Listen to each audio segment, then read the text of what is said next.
शैतानिर्रजीम बिस्मिल्लाहिर्रहमानिर्रहीम। Dear students, अस्सलाम वालेकुम। आई होप कि आप सब गुड हेल्थ में होंगे। अच्छा जी, हम लोग स्टडी कर रहे थे flow measurement techniques. Actually flow measurement होता क्या है आपको पता ही है। फ्लो रेट का, डिस्चार्ज का, a particular amount or a particular volume of water passing through a specific point within a particular time period। Mean to say कि एक पॉइंट से कितना वाटर का या किसी भी लिक्विड का वॉल्यूम पास आउट कर रहा है एक specific period of time. Mean के एक घंटे के अंदर एक पॉइंट से कितना वाटर पास कर रहा है, that will be its volume per hour, mean discharge per hour. अगर डिस्चार्ज पर सेकंड हो तो फिर आपने करना क्या है, वो होता है कि एक सेकंड में कितना वॉल्यूम ऑफ वाटर जो है पास किया है एक पर्टिकुलर पॉइंट से। ठीक है जी। अच्छा जी, डिस्चार्ज की मेजरमेंट ज़रूरी क्यों है? देखिए, जब आपने अपना फार्म फील्ड जो है उसको इरीगेट करना है तो आपको पता होना चाहिए कि कितने क्यूसिक या कितने cubic metre per second discharge water course में आ रहा है और कितना टाइम आपको लगेगा अपने वाटर कोर्स उस वाटर कोर्स को यूज़ करते हुए अपने फील्ड को इरिगेट करने के लिए। फॉर एग्जांपल, आपका फील्ड जो है 1 हेक्टेयर है। 1 हेक्टेयर मीन 100 स्क्वायर मीटर का फील्ड है। 1 हेक्टेयर को आपने इरिगेट करना है। 1 हेक्टेयर को इरिगेट करना किस डेप्थ तक? फॉर एग्जांपल, आप कहते हैं जी आपने 1 इंच इरिगेशन अप्लाई करनी है। 1 इंच मीन 2.54 सेंटीमीटर। 2.54 सेंटीमीटर होगी डेप्थ और एरिया कितना हो गया 100/100। एरिया को डेप्थ से मल्टीप्लाई करें, आपके पास वॉल्यूम आ जाएगा। 100/100/2.54 सेंटीमीटर है तो इसको मीटर्स में लेके आना है। आपने क्या करना पड़ेगा, 100 से डिवाइड करना पड़ेगा। तो ये आपका जो वॉल्यूम आ जाएगा 254 cubic metre volume of water आपको रिक्वायर्ड है अपने फील्ड को इरिगेट करने के लिए 1 इंच। ठीक है, 1 इंच मीन 2.54 सेंटीमीटर। अच्छा जी, इतना वॉल्यूम ऑफ वाटर आपको रिक्वायर्ड है। आपको पता है डिस्चार्ज किसके इक्वल होता है, वॉल्यूम ओवर टाइम के। तो आप क्या करें, आप सिंपली टाइम कैलकुलेट कर सकते हैं अगर आपको पता हो डिस्चार्ज कितना है आपके वाटर कोर्स का। फॉर एग्जांपल, मैं कहता हूँ जी एक वाटर कोर्स है, आपका वाटर कोर्स जो आ रहा है या एक ट्यूबवेल है उसका डिस्चार्ज जो है 0.1 क्यूबिक मीटर पर सेकंड है। 0.1 क्यूबिक मीटर पर सेकंड है डिस्चार्ज। तो आप को टाइम निकाल सकते हैं। आपको वॉल्यूम भी पता चल गया, डिस्चार्ज भी पता चल गया। आपको पता है डिस्चार्ज इक्वल है वॉल्यूम ओवर टाइम। तो टाइम दूसरी तरफ आ जाएगा तो टाइम इक्वल हो जाएगा वॉल्यूम ओवर डिस्चार्ज। वॉल्यूम आपका था 254 क्यूबिक मीटर, डिस्चार्ज आपका है 0.1। तो 254 को 0.1 पे डिवाइड आप कर दें, आपके पास आ जाएगा जी 2540 सेकंड्स आपको टाइम रिक्वायर्ड है एक हेक्टेयर फील्ड को 1 इंच इरिगेशन अप्लाई करने के लिए। आपको टाइम पता चल गया, आप जस्ट क्या करें, इरिगेशन स्टार्ट करें और चले जाएं अपने दूसरे काम शाम ख़त्म करें। काम ख़त्म करना आपको पता है जी इतने टाइम में वो इरिगेशन कंप्लीट हो जाएगी। उतने टाइम के बाद आके उसको बंद कर दें, नेक्स्ट इरिगेशन अप्लाई कर लें। So this is the main reason why we need to calculate or why we need to measure the discharge, one of the major reasons। इसके अलावा और कई रीजंस हैं। आपको पता हो फॉर एग्जांपल इतना डिस्चार्ज है तो आप कैनाल्स, वाटर कोर्स से फिर आप कैनाल डिज़ाइनिंग के लिए आपको रिक्वायर्ड होता है डिस्चार्ज। तो इसलिए ये डिस्चार्ज या flow rate measurement is very much important even in agriculture। it is basic, 80 to 90% of fresh water जो है हमारा वो यूज़ होता है इरिगेशन के लिए। एग्रीकल्चर लैंड में यूज़ किया जाता है इरिगेशन पर्पज़ के लिए, तो उसकी मेजरमेंट हमें बहुत ज़रूरी है। अच्छा जी, पहले हमने पढ़ लिया था discharge measurement using float method, then we have study discharge measurement using current meter method. Last जो प्रैक्टिकल था उससे पहले फ्लोट वाला था। अब हमारा प्रैक्टिकल है discharge measurement of a tubewell. आपका एक ट्यूबवेल लगा हुआ है, उसका आपने डिस्चार्ज मेजर करना है। एक मेथड तो ये है कि अगर आप उसके आगे पौंड बना हुआ है, जैसे आप वॉल्यूमेट्रिक मेथड में करते थे, पौंड बना हुआ है, पौंड की लेंथ, विड्थ और डेप्थ फाइंड आउट करके उसका वॉल्यूम फाइंड आउट कर ले। वॉल्यूम फाइंड आउट हो गया, आपने टर्न ऑन किया ट्यूबवेल को, टाइम नोट करना, टाइम स्टॉप वॉच से नोट कर लें जितना टाइम लगेगा उसको फिल होने में। वॉल्यूम को टाइम से डिवाइड कर दें तो आपके पास डिस्चार्ज आ जाएगा। ठीक है जी। तो इस तरह आप इजीली ट्यूबवेल का डिस्चार्ज फाइंड आउट कर सकते हैं। लेकिन बाज़ दफ़ा इस तरह होता है कि ट्यूबवेल आपका लगा हुआ है और उसके आगे पौंड नहीं बना हुआ, या इरेगुलर सा शेप का छोटा सा पौंड है जिसका आप वॉल्यूम फाइंड आउट नहीं कर सकते। उस सूरत में डिस्चार्ज फाइंड आउट करने के लिए आपको क्या करना पड़ेगा, कैसे आप लोग डिस्चार्ज फाइंड आउट करेंगे उसका? उसके लिए एक टेक्निक है, और टेक्निक है जिसको हम बोलते हैं ट्रिजेक्टरी मेथड। ठीक है जी। ट्रिजेक्टरी मेथड क्या है एक्चुअली? ये भी एक मेथड है, but it is not 100% accurate, not 100% efficient. It is a kind of method in which you can use, you can measure the discharge with the help of trajectory of flow. Trajectory क्या होती है actually? Tubewell जब आप on करते हैं, उसके pipe से जो वाटर गिर रहा होता है उसको आप ट्रेजेक्टरी कह सकते हैं। ठीक है जी। इसमें देखते हैं जी सब, इसका objective है to calculate the discharge or flow rate of a tube with the help of coordinate method. Coordinate method क्या होता है ये आगे आप देखेंगे इंशाल्लाह, ये एक्सप्लेन करूँगा मैं अब इंशाल्लाह आपको। ऑपरेटर्स में आपको चाहिए होगा मेजरिंग स्केल चाहिए, बॉब चाहिए, मेजरिंग टेप चाहिए और प्लास्टिक रोप चाहिए। ठीक है जी, ये ऑपरेटर्स में रिक्वायर्ड है। थ्योरी है जी इसकी, कहता है coordinate method are use to estimate discharge from flowing wells discharging vertically, जिसमें जो डिस्चार्ज हो रहा है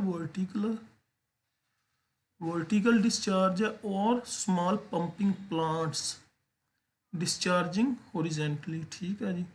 these methods have limited accuracy owing to difficulty in making accurate measurement of the coordinates.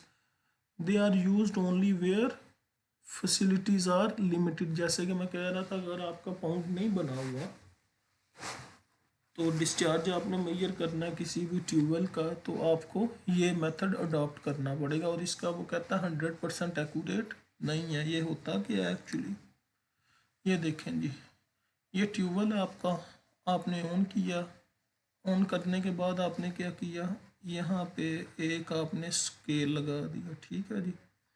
Scale से इस पॉइंट से लेके जहाँ तक वाटर वो नीचे गिर रहा है, एक्चुअली ये थोड़ा सा आगे होना चाहिए था, वाटर जहाँ तक गिर रहा है आपने इसकी लेंथ फाइंड आउट कर ली, एक्स कोऑर्डिनेट जिसको बोलते हैं। अब इसके जहाँ पे वो गिर रहा है वहाँ पे आपने क्या करना है, इसके साथ एक, जैसे वो प्लम्बर वगैरह यूज़ करते हैं, एक रस्सी धागे के साथ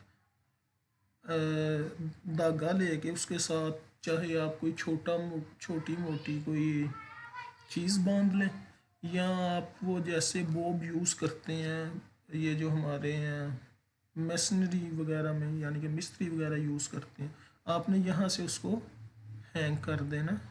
ठीक है, इस पॉइंट से उसको, जहाँ से वो वाटर, इस पॉइंट से उसको हैंग कर देना।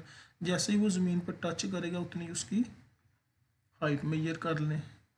ठीक है, तो हाइट भी आ जाएगी आपके पास, ये वाली लेंथ भी आ जाएगी। इसकी हेल्प से हम डिस्चार्ज मेजर कर सकते हैं। लेकिन उससे पहले आपको क्या करना पड़ेगा, ये जो पानी जिस पाइप में निकल रहा है इसके आपने डायामीटर फाइंड आउट करना है। डायामीटर तो पता ही है, आपने जस्ट इसको मेजर कर लेना। ठीक है जी। ये दोबारा रिपीट इधर देख लें, यहाँ से ज़्यादा क्लियर हो जाएगा। सबसे पहले आपने डायामीटर मेजर करना है पाइप का, इसके आगे फुट या स्केल की हेल्प से। उसके बाद जहाँ पे ऑलमोस्ट वो फॉल कर रहा है उस तक आपने ये लेंथ मेजर करनी है, जिसको एक्स कोऑर्डिनेट कहते हैं। और दूसरी कितनी क्या फाइंड आउट करनी है, वाई कोऑर्डिनेट। ठीक है, ये ज़रा इसमें और क्लियर एक्स और वाई, ये देखें जहाँ पे फॉल कर रहा है वहाँ तक जो हाइट है वो फाइंड आउट आपने कर लेनी है। एक्स और वाई दोनों आपने फाइंड आउट करनी है। ये फाइंड आउट कर ली तो उसके बाद एक फार्मूला हमारे पास, उस फार्मूले में आपने वैल्यूज़ पुट करनी है। आपका फ्लो जो है आप मेजर कर सकते हैं। फॉर एग्जांपल कहता है सबसे पहले find out the diameter of pipe of tubewell with the help of measuring tape. Scale की हेल्प से या टेप की हेल्प से आपने क्या करना है, सबसे पहले डायामीटर फाइंड आउट करना। कहता है 3 दफ़ा डायामीटर फाइंड करें। कहता है repeat it 3 times and take average of these readings. कहता है उसको 2-3 दफ़ा डायामीटर फाइंड आउट करके और फिर उसका एवरेज ले लें तो आपके पास एवरेज डायामीटर आ जाएगा। ऑलमोस्ट सेम ही रहता है, लेकिन उसकी रीज़न ये है 3 दफ़ा फाइंड आउट करने की, कहीं आपसे कोई मिस्टेक ना हो जाए। ठीक है जी।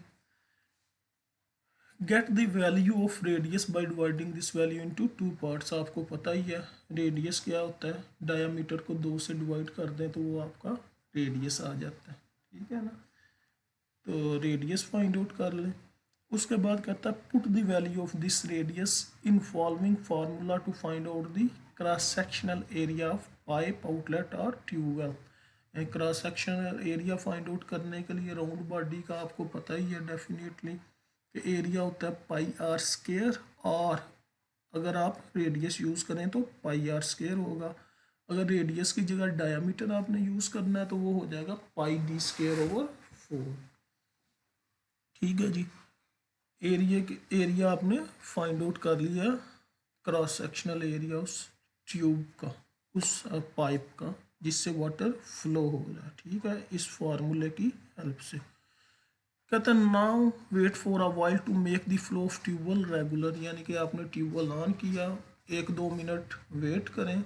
जब आप देखें कि ट्यूबवेल का जो फ्लो है वो रेगुलर हो गया, कि उसमें कोई ये नहीं है कि कभी कम हो रहा है कभी ज़्यादा हो रहा है, एक स्पेसिफिक उसकी ट्रेजेक्ट्री की शेप बन गई है, मतलब कि वो एक ही तरह फ्लो हो रहा है। ये नहीं हो रहा कि कभी कम हो गया डिस्चार्ज कभी ज़्यादा हो गया, यानी कि उसका रेगुलर फ्लो मेंटेन जैसे ही किया।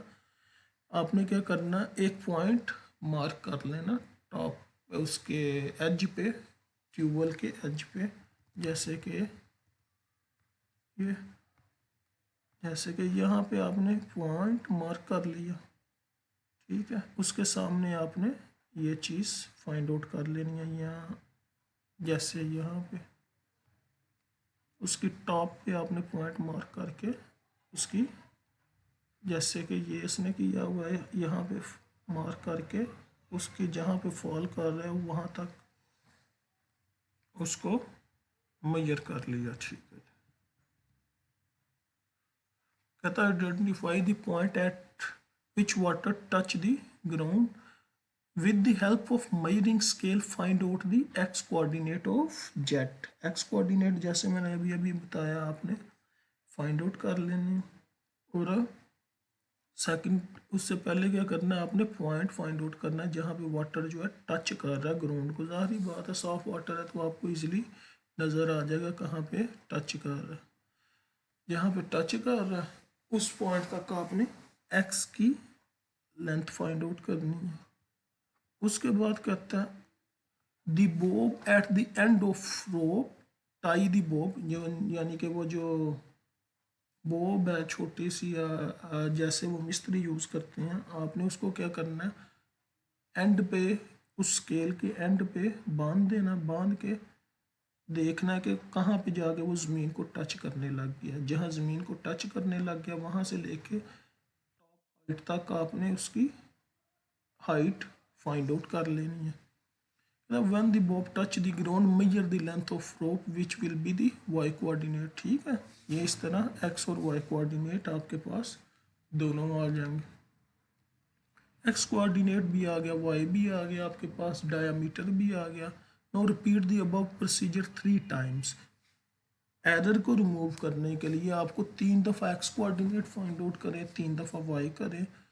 उन दोनों एक्स कोऑर्डिनेट्स की एवरेज ले लें, इसी तरह वाई कोऑर्डिनेट्स की एवरेज ले जाए तो आपका एरर के चांसेस रिड्यूस हो जाएंगे। ठीक है, put the average values of x y coordinates in the following formula to find out the discharge of tube well। ये फार्मूला जी आपके पास, इसमें आपको क्या क्या चाहिए, pi r square mean area, x चाहिए, x क्या है, x कोऑर्डिनेट है, g क्या है, एक्सेलरेशन ड्यू टू ग्रेविटी, यानी कि ग्रेविटी की एक्सेलरेशन, इसकी वैल्यू कितनी होती है 9.81 square metre per second. Y क्या है, वाई जो है वाई कोऑर्डिनेट है इसका। ठीक है जी, ये फार्मूला है आपके पास। Discharge of water in cubic metre per second आ जाएगा अगर आपने एक्स कोऑर्डिनेट जो लिया वो मीटर्स में लिया, वाई कोऑर्डिनेट्स मीटर में लिया, जी की वैल्यू मीटर में ली, तो आपका जो आंसर है वो आ जाएगा क्यूबिक मीटर पर सेकंड में। अगर आप इन सारी चीज़ों की वैल्यूज़ ले रहे हैं फिट में तो आपका आंसर आ जाएगा क्यूबिक फिट पर सेकंड में। देखते हैं रीडिंग्स, आपने जब कैलकुलेशंस करनी है, फॉर एग्जांपल ये मैंने एक रफ सी रीडिंग लिखी हुई है। जो डायामीटर आपके पाइप का आया वो रेडियस पाइप का आप कह लें कि 0.105 मीटर्स में लिखा हुआ है। ठीक है, एक्स कोऑर्डिनेट ऑफ जेट जो है 0.7 मीटर है, वाई कोऑर्डिनेट समझ लें 2 मीटर है। तो उस फार्मूले में अगर पुट करेंगे तो आपका आंसर आ जाएगा 0.0237 क्यूबिक मीटर पर सेकंड। ये आपका डिस्चार्ज आ गया। तो ये सिंपल सा मेथड है, आपके घरों में गांव में अगर ट्यूबवेल लगा हुआ है उसका डिस्चार्ज फाइंड आउट करना हो तो बहुत इजीली आप फाइंड आउट कर सकते हैं। अगर पाउंड नहीं बना हुआ, अगर पाउंड बना हुआ है तो बेस्ट वे है कि पाउंड को एम्प्टी करें। एम्प्टी करने के बाद स्टॉप वॉच से टाइम फाइंड आउट कर लें कि कितना टाइम लगा उस पाउंड को फिल करने में, उसकी हेल्प से आप डिस्चार्ज फाइंड आउट कर सकते हैं। बाज़ दफ़ा क्या होता है, अगर पाउंड बना भी हुआ है आप लोगों का तो उसके आगे आपने एक कट सा बनाया हुआ है ताकि वाटर जो है वो आगे खाले में जा सके, तो उस कट से नीचे तक आप डेप्थ ले लें। ठीक है, तो वहाँ तक अगर आप वॉल्यूम उस तक ले लें तो वहाँ से भी आप वॉल्यूम निकाल के टाइम से डिवाइड कर दें तो आप इजीली डिस्चार्ज फाइंड आउट कर सकते हैं। अगर वो नहीं कर सकते उस तरह तो ये जो मेथड है ट्रैजेक्टरी मेथड, इसकी हेल्प से भी आप अपने ट्यूबवेल का डिस्चार्ज फाइंड आउट कर सकते हैं। डिस्चार्ज अगर आपको पता चल गया, आपको पता कितने इंचेस वाटर अप्लाई करना, तो एरिया को मल्टीप्लाई करें डेप्थ के साथ, आपके पास वॉल्यूम आ जाएगा। वॉल्यूम आ गया, वॉल्यूम को डिस्चार्ज पे डिवाइड करें, आपको पता चल जाएगा इतने टाइम में आपका फील्ड जो है वो इरिगेट हो जाएगा। ट्यूबवेल ऑन करें। ठीक है, आपको एक फील्ड का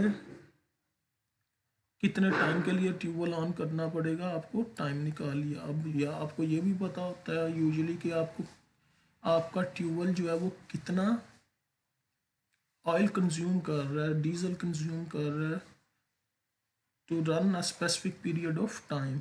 उस हिसाब से आप अगर आपने टाइम निकाल लिया तो आप कैलकुलेट कर लेंगे, अच्छा जी अगर मैंने इतने घंटे चलाना है तो इतना मुझे ऑयल लगाना पड़ेगा, यानी कि इतना अगर मैंने इरिगेशन अप्लाई करनी है तो इतना ऑयल रिक्वायर्ड होगा, उतना ही ऑयल आप ले आए पहले ही।